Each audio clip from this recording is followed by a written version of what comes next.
here with Christine Mytko, middle school science and technology teacher at an independent school in Berkeley, California. Welcome, Chris. Thanks, good to be here. To start off, can you explain Curriki to me in a couple of sentences? Well, Curriki is kind of an online repository of resources, as well as a community for teachers to get together and collaborate and share ideas. I think it's a great opportunity that we often do not have in a regular classroom setting where we teach behind closed doors between 8:30 and 3 p.m. Another thing about Curriki is you can connect with teachers from all over the country as well as all over the world, and it kind of releases you from the perspective of your school, your district, your region, your bias from the area in which you teach. How do you use Curriki in your teaching? A few years ago, I started a new position as a K-5 science specialist, and this is an area I had not previously taught. And Curriki really helped me to locate some high-quality resources to get me started. Curriki also served as a place that I could put the new lessons that I developed, and it helped keep me organized as I developed my own curriculum. What are your top 5 Curriki resources? Can you tell me why? First of all, I really like the BOCES collections from New York State. Again, these are K-5 science resources. The curriculum is beautifully organized, the materials lists are clear, the background information is beautiful, and I've used many of those in my K-5 teaching. Moving on to middle school, another resource I've used is a digital manipulation in the media. And this was created by a gentleman who wanted to show his students at the high school level how technology changes media in such a way that it feeds it back to us as reality. And I've used this resource in my middle school advisories, and it has inspired amazing conversations, especially among young girls with their body image concerns and things like that. And when they see this collection of resources and websites and photo manipulations that have been put together, I think it really changes their view on what they see as reality.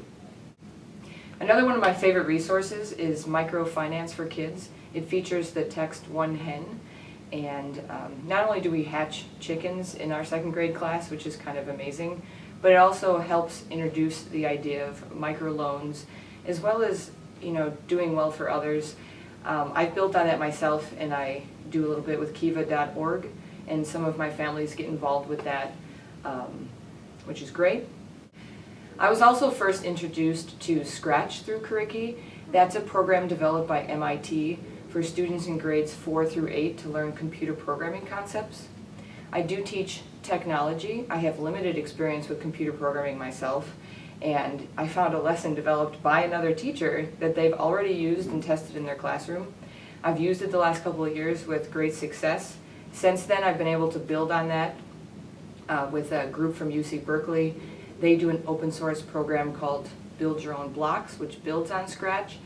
And one of my goals is to actually go back and add to that collection that I first learned about Scratch and add what I've learned from UC Berkeley so that other teachers can benefit from that.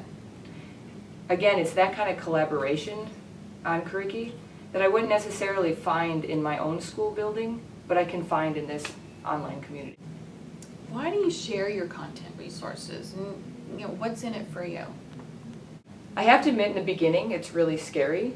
When I first loaded my resources, I marked them as protected because I wasn't really comfortable with the open source idea. I didn't understand why I should put my work for free up on Curriki. But in the years I've been using it, I've really started to see the value. In addition, it really helps organize me, because if you've ever seen a teacher's desk, it's not always the most organized place, and then Curriki keeps that organized for me. So why should a teacher become a member of Curriki? How would they benefit from it? Well, of course, as teachers, we're always looking for new and better ways to teach our students.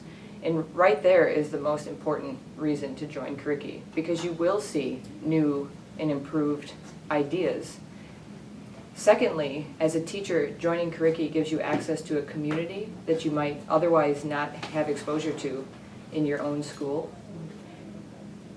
And third, It really provides you a space to organize and share your curriculum, which I think is beneficial to me as a teacher, but I also know will benefit teachers across the country. So what does a 21st century educator look like?